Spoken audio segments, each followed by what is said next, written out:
죽음의 문턱에 들어서다 살아 돌아왔다는 사람이 있다. 죽음 이후에 환생을 통해 새로운 삶이 시작된다는 주장도 있다. 어두운 터널을 통과하고 빛을 발견한다는 임사체험은 과연 사실일까? 죽음의 본질은 과학적으로 어디까지 밝혀졌을까?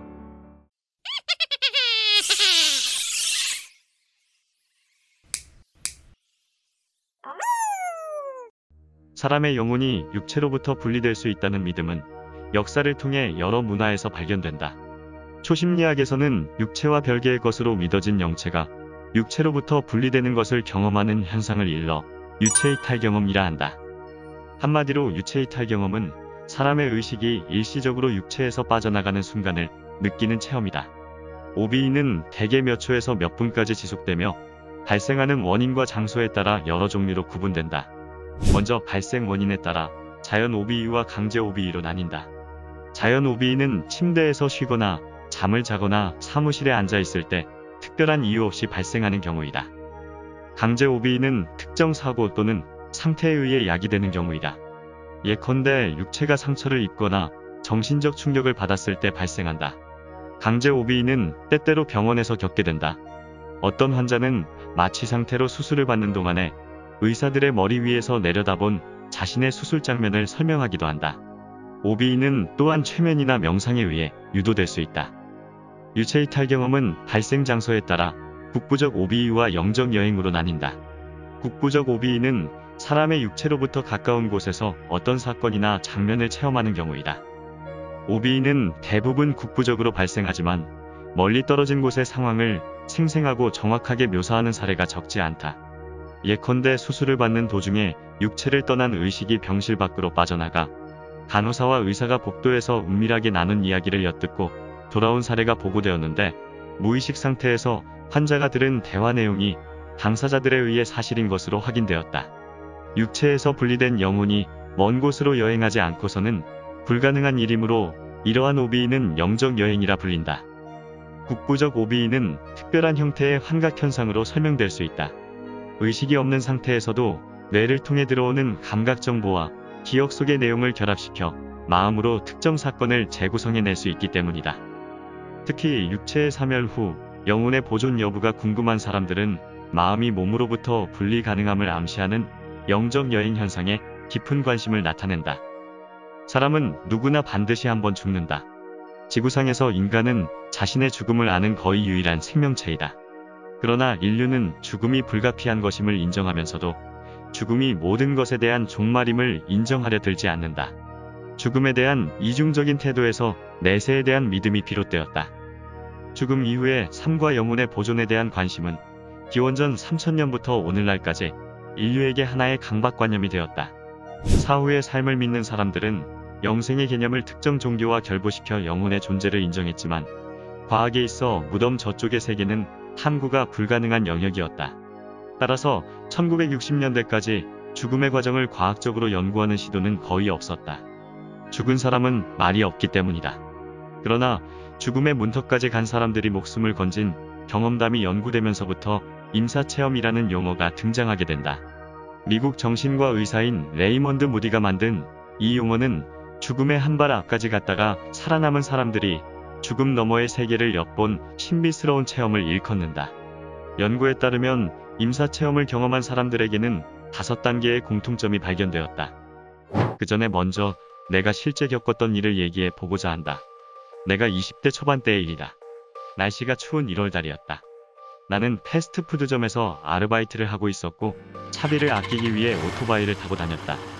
밤 11시쯤 되어 아르바이트가 끝나고 오토바이를 타고 집으로 가는 길이었다. 신호등에 빨간 불이 들어왔고 지나다니는 차들은 없었지만 평소 신호는 무조건 지켰던 터라 신호가 바뀌기만을 기다리고 있었다. 그때 갑자기 등골이 오싹하는 느낌이 들더니 너무 기분이 이상한 것이었다. 이상한 기분을 무시하고 신호가 바뀌자마자 도로를 지나가려 하던 순간 오른쪽에서 택시 한 대가 굉장히 빠른 속도로 나를 향해 돌진해왔다. 부딪힐 수밖에 없구나 라는 생각이 든 순간 나는 공중으로 뜨고 말았고, 공중에 뜬 그 짧은 찰나의 순간에 아기 때부터 지금까지 살아왔던 나의 인생이 필름처럼 뇌리를 스쳐 지나갔다. 공중에 뜬 시간이 실제로는 2초쯤 되었을까? 하지만 나에게는 그 시간이 너무 길게 느껴졌는데 땅에 떨어지기 직전에 하얀 깃털이라고 해야 할지 바람이라고 해야 할지 모르겠으나 무엇인가 따뜻한 게 살랑거리는 느낌을 받은 후 땅바닥에 떨어졌다. 택시 아저씨는 화들짝 놀라 바로 택시에서 내렸고 제법 크게 부딪혔는데도 불구하고 아픔이 전혀 느껴지지 않길래 나는 바로 벌떡 일어나서 오토바이를 세우려고 했다. 하지만 나는 기분이 너무 이상해 오토바이를 세울 수가 없었다. 오토바이 옆에는 쓰러져 있는 나의 모습이 보이는 것이었다. 순간 나는 너무 억울했다. 다음 날은 내 생일이기도 하고 나에게는 할 일이 많았다. 나는 계속 쓰러져 있기에는 할 일이 너무 많은 사람이라는 생각이 드는 순간 갑자기 쓰러져 있는 내 모습은 보이지 않고 아저씨 한 명이 나를 흔들어 깨우고 있었다. 희미한 의식이었으나 아저씨는 나에게 구급차를 부를까요? 라고 묻고 있었다. 지금 생각해보면 웃기는 대답이지만 나는 통장에 있는 내 텅 빈 잔고가 생각나면서 병원에 갈 돈이 없다고 아저씨에게 구급차를 부르지 마시라고 하면서 일어났다. 오래전의 일이지만 나는 지금도 그날의 일이 생생하게 기억난다.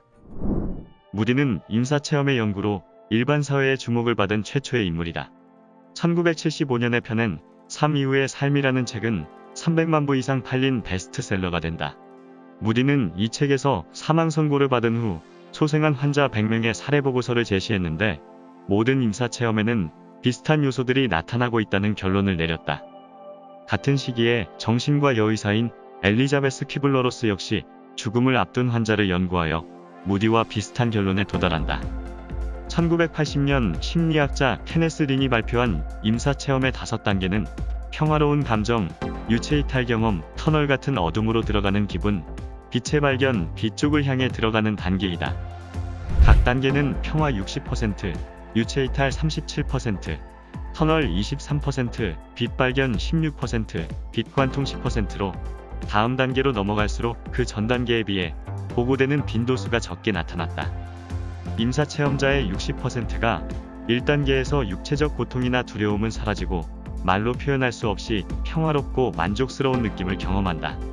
임사체험을 영혼 개념에 의거하지 않고 죽어가는 뇌에서 생기는 현상으로 설명하는 사람들은 엔도르핀과 같은 화학물질이 분비되기 때문에 통증이 억제되어 행복하고 평화로운 느낌을 갖게 되는 것으로 본다. 2단계에서 임사체험자는 육신에서 분리되는 자신을 발견한다. 그들의 시각 및 청각 능력은 증대되고 의식은 분명하고 생생하게 깨어난다. 가령 의사가 그들을 소생시키려고 시도하면서 한 말이나 근처에서 들려오는 대화 내용을 나중에 모두 기억해낼 수 있다. 2단계에서 가장 흥미로운 사실은 임사체험자들이 예외 없이 자신의 몸을 위에서 내려다본다는 것이다. 임사체험자는 3단계 동안에 육체에서 분리된 의식이 가끔 터널로 묘사되는 어두운 공간 속으로 떠다니는 느낌을 갖는다.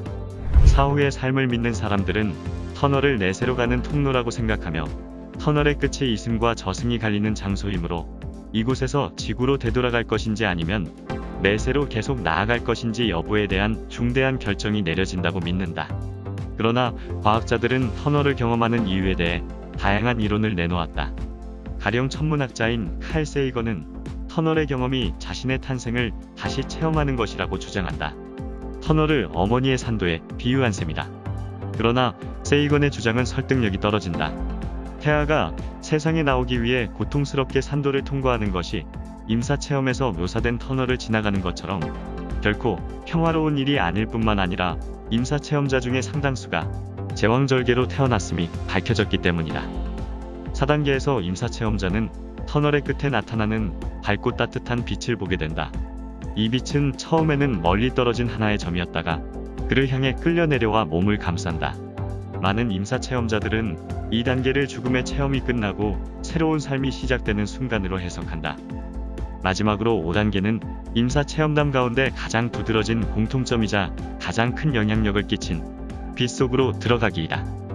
이 빛은 대개는 희미한 빛으로 나타나기 시작해서 신속히 밝아져 가다가 급기야는 지상의 것으론 생각할 수 없을 정도의 광채를 발하게 된다. 이 빛은 대개 제 아무리 밝다 해도 눈을 상하게 하거나 부시게 만들지도 않고 주위 사람을 보지 못할 정도로 방해가 되지도 않는다고 한다. 많은 사람들이 그 빛의 존재를 목격했지만 그것이 하나의 실체임을 의심하는 사람은 단 한 명도 없었다. 그가 그것은 또한 구체적이고도 인격적인 존재였다. 죽어가는 사람에 대해 그것이 베푸는 사랑과 온정은 그야말로 형용하기 어려울 정도였다고 한다. 그 빛은 죽은 사람의 전체를 포근히 감싸주고 맞아들이며 위로해주는 것 같았다고 한다. 빛의 존재는 죽은 사람 앞에 나타나자마자 이미 그를 안내하기 시작한다. 죽은 사람과 빛의 존재 사이의 교신은 앞서 말한 다른 영혼과 죽은 자와의 교신과 같은 방식으로 이루어진다. 체험자들의 한결같은 주장에 의하면 그들은 그 빛으로부터 아무런 물리적 음향이나 목소리는 들을 수가 없었다고 한다.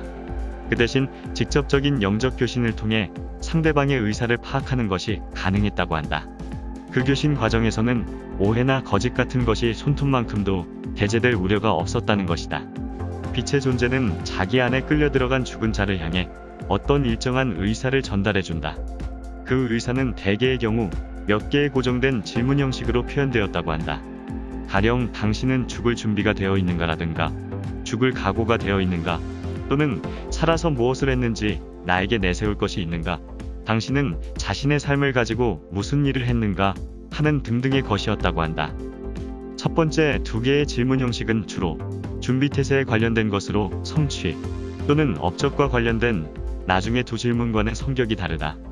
한 여성 체험자는 다음과 같은 체험담을 이야기했다. 그는 나에게 죽을 태세가 되어 있느냐고 묻고는 내가 살아서 한 일 가운데 자랑할 만한 것이 무엇이냐고 물었다. 또 다른 남성 체험자는 이렇게 이야기했다. 그 목소리는 나에게 이렇게 물었다. 할만하던가? 이 말은 나의 삶이 살만한 가치가 있었더냐고 묻는 것 같았다. 그런데 이러한 질문은 모두 심오한 뜻을 담고 있긴 하지만 조금도 야단을 치는 듯한 기미는 없었다고 한다. 규탄을 하거나 위협을 하기보다는 오히려 대답 여하에 상관없이 전폭적인 사랑과 환영을 베푸는 것 같았다는 것이다.